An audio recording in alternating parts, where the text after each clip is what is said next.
Hell, this is Bad Vibes. Today's video is on those late night walks. Whether you're walking your dog, walking home from work, or you're just strolling around, killing some time, as you can't sleep.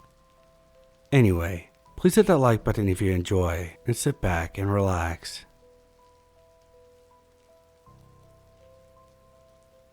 I'm female and was 16 or 17 at the time.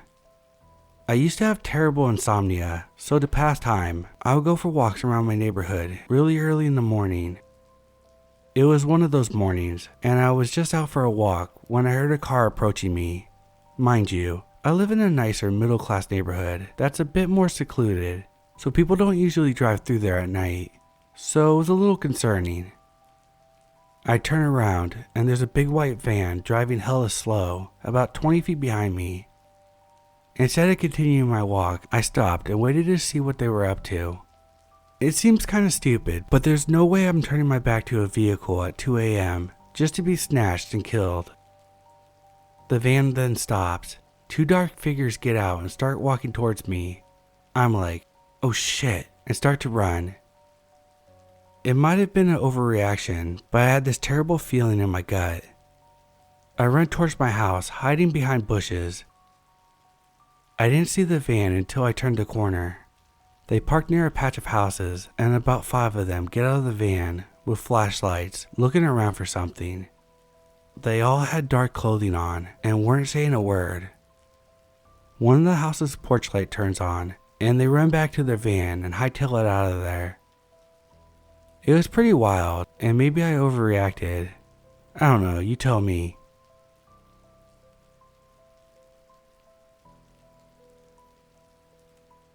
I'm female. This story takes place when I was 14. I'm 23 now. It was late summer and I was coming home after hanging out at the beach for my best friend Maya's 17th birthday party. When I got off the subway at my stop, I looked at the bus arrival screen. The bus I would normally take home was arriving in an hour. Being a tired 14-year-old girl, I decided to take an alternate bus route home. This decision I would later regret. When I get off the bus at the stop, I have about a 10-minute walk to my building. My area at night is pretty quiet, not many cars on the streets. As I'm walking up the street, I hear the sound of an engine nearby. I look over my left shoulder and see a white panel van. I know, how typical, and it's rolling up the street. I try to think nothing of it, but when I turned onto my street, the van does too. Now I'm unsettled and start walking faster. This van is driving slowly and it never passes me. When I turned up the driveway to my building, the van once again turns. Now I'm scared. The driveway to my building has an ice rink on one side of it with bright lights, so I walk beside the rink under the bright lights. There are small townhouses on the other side of the driveway. The van catches up to me and stops. I think maybe this person is lost and trying to ask for directions, trying to find any way to rationalize this. I stop. I stay about 4 feet away from the van just in case. I look in the van window to see an older man starting to bald with black hair and a white t-shirt. I asked if he's lost and he doesn't respond. Instead, he tries to get me into the van. I say no and start walking, but the van continues to drive slowly, following me. A red car begins to drive down the driveway, and the van drives all the way to the end of the driveway and waits for the red car to turn out before reversing to be beside me again. The man is still trying to get me into the van. I want to make a mad dash to my building, but I'm worried that he would see where I live, so I keep walking. Another car comes down the driveway and the van does the same thing it did before, drives to the end and waits for the car to leave. But this time there's a cab dropping off someone at the townhouses. The cabbie is closing his trunk when he sees me. Are you okay? I tell him that this van has been following me, and every time a car comes, the van drives to the end and waits for it to leave before following me again. The cabbie tells me to get in his car, drives to the end of the driveway, and sits there for a bit, so I have enough time to run to my building. I tell him thank you. The van is back in line with me again, so the cabbie gets into his cab and drives up the driveway, and the van follows. I look and see the two vehicles sitting there. I run up the rest of the driveway into my building lobby, my heart racing. When I get to my apartment, I'm still freaked out. I go into my room and call the cops. While on the phone with the cops, I look out my bedroom window and see the van. It's slowly driving around my building looking for me. Now I'm fully panicking. The cops send officers to sweep the area, but they don't find him. 2 officers came to my apartment to get a statement from me. About a week after this happened, the officers came back to my apartment. They showed me a photo of the man from the van that they were able to get from the security camera on the side of my building. I told them that the man in the photo was the one that followed me. They told me they found him and that he was being put on the sex offender list. So to the man in the white panel van, let's not meet.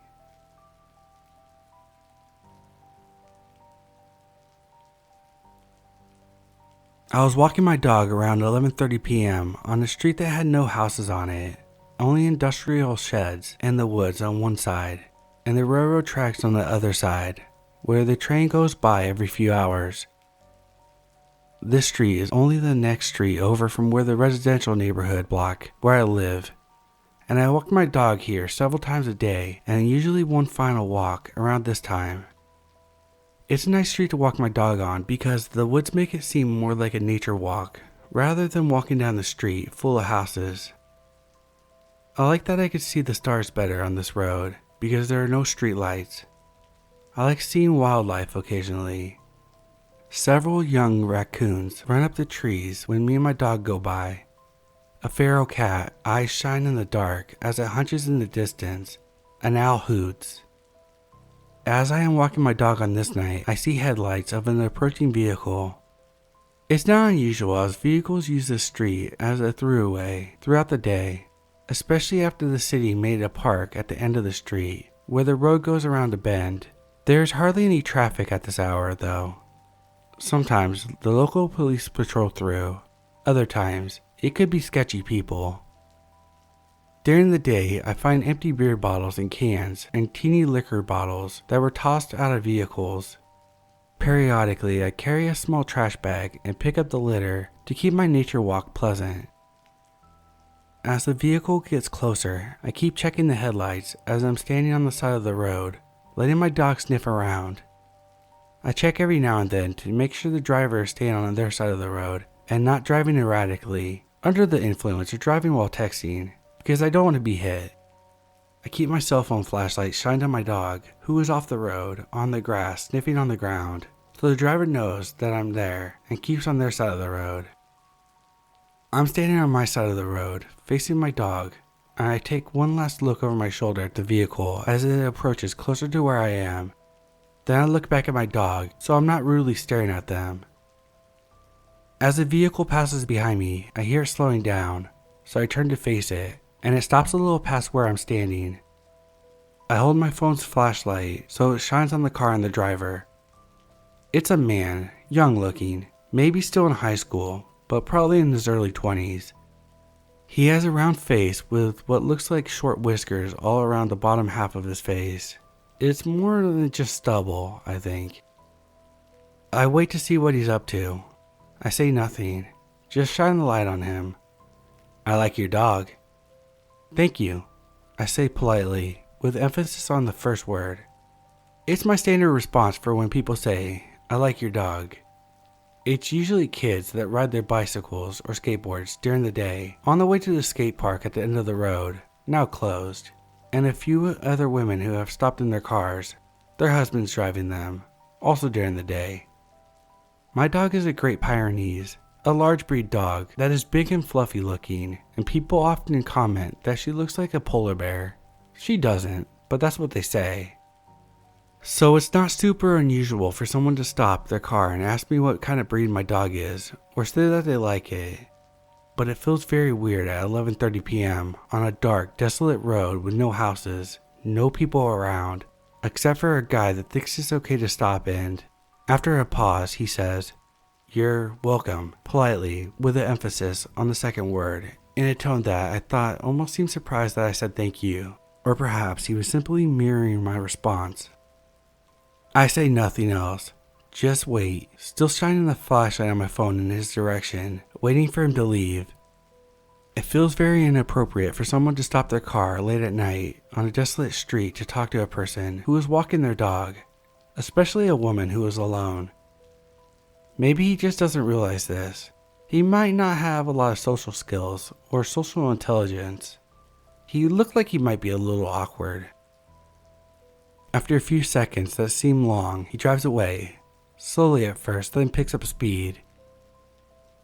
When the car is a little distance away, I hear someone scream out of the vehicle, "You're a fucking bitch!"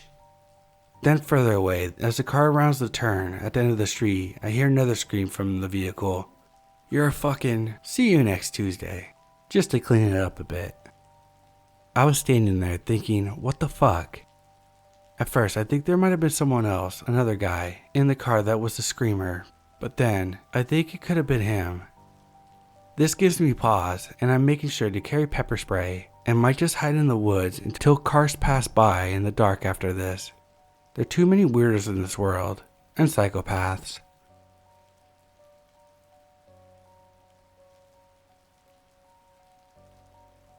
I just got home and I'm shaking. I had a friend over for a few glasses of wine. I had just drank one, but she had drank more, so I decided to walk her home to make sure she got there safe. She lives about 10 minutes away from me, so I thought it wasn't a big deal.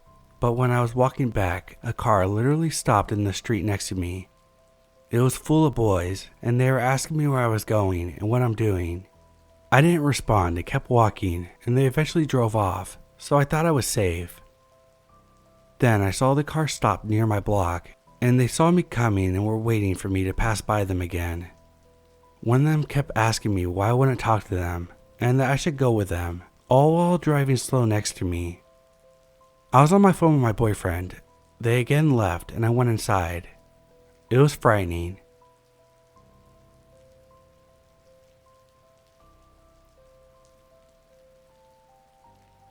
I have been reflecting today on several unsettling encounters I've had while walking around my neighborhood in the past year. I realized none of them are quite as creepy as most other stories on here, but I figured I'd share it anyway. The first was a very, very large man whose face I could not make out, but I definitely didn't know, who growled, "Fuck you," at me across the street late at night. Then there was a guy around my own age, 25, who followed me down the street in his car because he wouldn't believe that I wasn't Dan, a kid who apparently snuck out of his house a few blocks away. Granted, I look kinda young, but I'm still an adult male, and clearly not a kid. And the creepiest to me was the time that a wall of bushes I was walking past started rustling. A guy popped out, stared at me, said sorry, then slowly sauntered away down the middle of the street. Good times.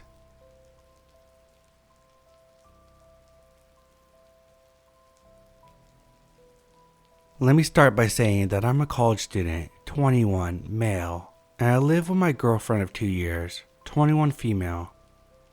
We recently got a 6-month-old golden retriever about 3 weeks ago. I typically take him out for his last walk at midnight. Most nights, my girlfriend would come with me because I live in the city and there's quite a bit of crime around our area. This encounter happened maybe an hour ago. Tonight, my girlfriend was busy with homework, so she didn't come with me on my last walk. Everything was normal for the majority of the walk, up until I was about to enter my apartments. I live in an apartment complex with pretty poor security, so I see random people in our building quite a bit. I live on the back corner on my floor, so there's a hallway intersection right before my door. It's a giant square. As I'm walking up to my door, my dog started to fight with me as he does quite a bit. I put my hand up to indicate my dog to drop the leash, and he slowly does. I start heading for my door again when I realize there's a man standing right behind me, watching the entirety of this 30 to 45 second long situation. Now keep in mind, it isn't weird for people to be wandering the halls around 12:30 a.m., but most people are on their phones or taking out the trash or playing pool in the lobby. This man was carrying nothing and had his arms crossed behind his back.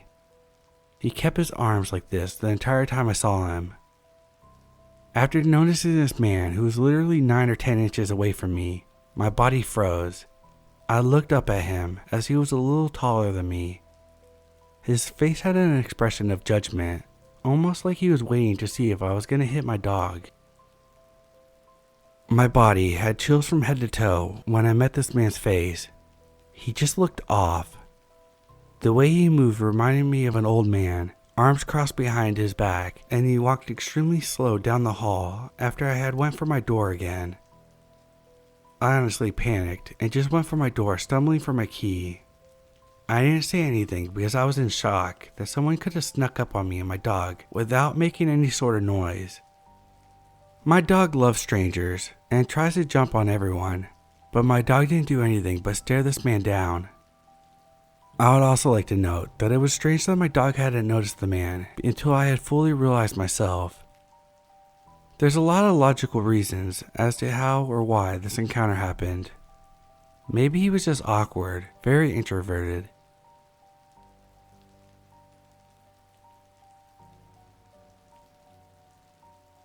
I am a frequent reader of this subreddit and have posted my creepy encounters as well.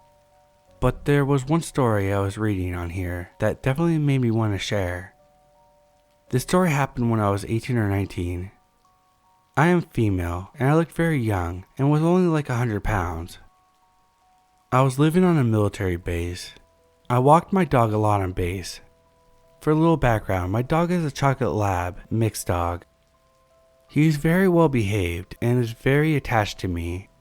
He loves meeting people, especially children. He loves their attention and giving them kisses. One day we were walking, enjoying the nice breeze, and this man came up to me. I still have no idea where he came from. That's how bad I was shocked. He asked me, "What kind of dog is that?" He is also smiling real big. At first I wasn't taken aback because a lot of people ask me what kind of breed he is, as he had a unique look. I answered him saying he's a Labrador mix, and my family adopted him. While I was telling him this, his eyes locked on me, still smiling. He suddenly got way too close to me, and I backed up. My dog must have felt my uneasiness, and he growled so loud and bit the guy's hand. The guy ran away from us, and I never saw him again. I literally ran home with my dog after that. If you guys are wondering if I told my parents about this incident, no, I didn't. I was honestly afraid that I would get in trouble for not controlling my dog. If you know how military bases are, they are super strict when it comes to dogs. Certain breeds are banned from the bases. I thought that my dog would have to be put down. I eventually told my parents years later about the incident, and they were very concerned. Now I'm 24 years old, and looking back, I definitely should have told my parents when I got home. I'm so thankful that my dog saved me from someone that was possibly super dangerous. And yes, my dog is still alive to this day and never leaves my side. He truly saved me, and I'm super thankful.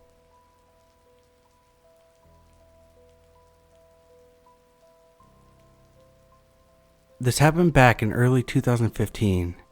I was then a 19-year-old guy living in a rather bad area of Portland, Oregon.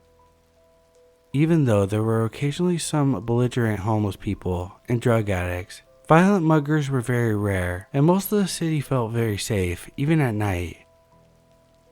One of my best friends turned 21, and we decided to go bar hopping and then go clubbing. I was in a group of about a dozen people, and 3 of which were my roommates. Unfortunately for me, I was the only one in the group who was either under the legal drinking age or didn't have a fake ID. This meant I was unable to enter the bar. However, to my luck, there's a very nice Mediterranean restaurant right across the street from the bar, which I ended up going to. I stayed there for more than an hour, and then I was ready to leave. I've done that walk many times, even at night, so I was never scared. Until this night, of course. From my apartments, my roommates and I took an Uber to the bar. This meant I would have to walk back since I didn't have Uber on my phone. and my battery was running low. The distance back to my apartment was about 3 miles.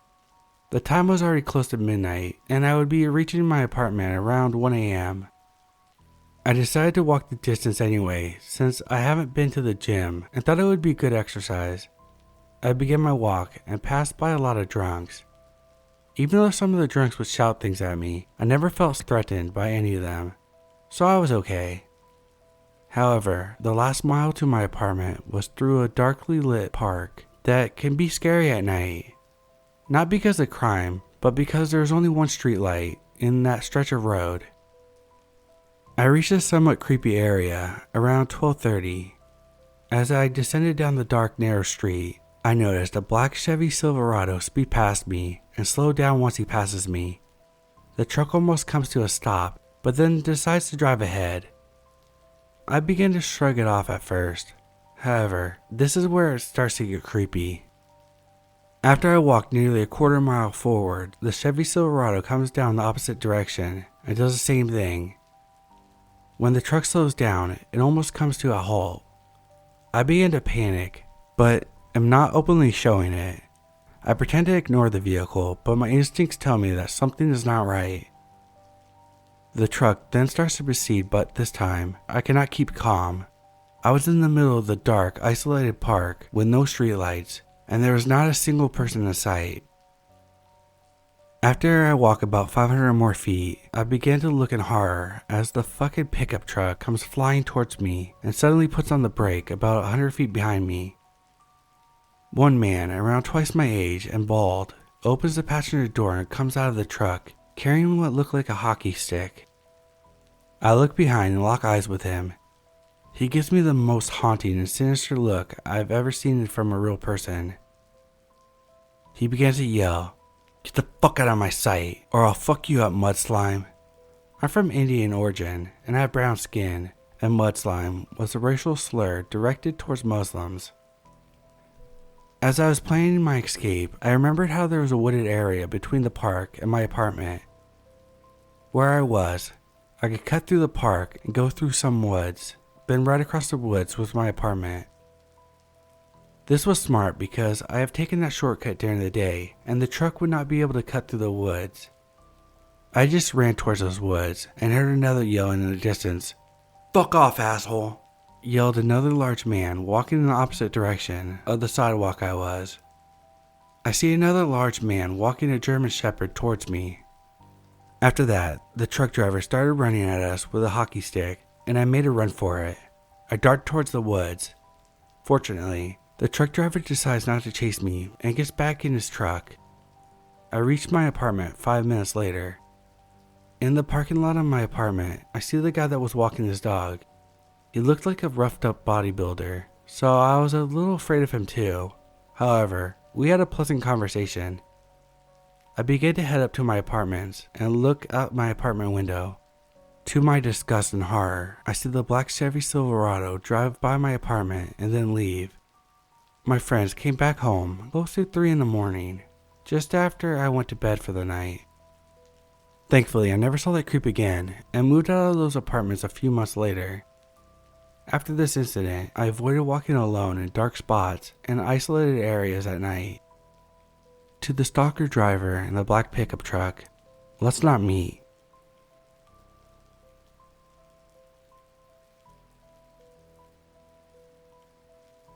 I live in a big city, and after being here for 5 years and taking plenty of walks around my neighborhood, I never had any issues with crime or foul play. It helps that I'm a guy in his 30s standing 6 feet tall. My favorite time to go for walks was late at night when everything is quiet and still. As a horror and true crime fan, the slightly creepy atmosphere adds to the element of excitement, and I just find walking alone at night a way to clear my head and get some exercise. The surrounding neighborhoods have an old brick road and the main streets are well lit. It's easy to find very dark, shadowy streets to wander down. A couple nights ago, I found myself on such road while heading back home after a long late night walk. I was walking along when I heard a car approaching me from behind. In many cases, the car would just go by and I would think nothing of it. but this car, with darkly tinted windows, didn't go by. It pulled over onto the curb and completely stopped about 15 yards ahead of me. I looked around and realized that there was no logical reason for the car to pull over in that manner. The only house in sight was across the street. Literally no one else was around. No more cars, nothing. My intuition was screaming at me that this car was a danger to me. I slowed down my approach, but nothing happened. No one got out of the car or rolled down the window. It was like they were waiting for me to get closer. Not wanting to take any chances, I decided to do a 180 and walk back in the direction I came from. It was only a short distance to the main, well-lit road, so I walked quickly towards it, never looking back at the car. I went down the block and turned off onto another dark road in hopes of evading the car in case they turned around to follow me. I was in unfamiliar territory now, but began to walk in the direction of my house, which was a half-mile away. I made a few more turns just in case and kept my eyes out for that white car with tinted windows, but luckily didn't have another encounter. I made it home safely, mind racing, as I considered the worst case scenarios of what the unknown person or group's intentions were. Would they have mugged me and robbed me for my house key and pocket knife? What if someone had stepped out with a gun and forced me into the car? I had trouble sleeping that night, and waking up the next morning with my life safely intact was truly a beautiful feeling.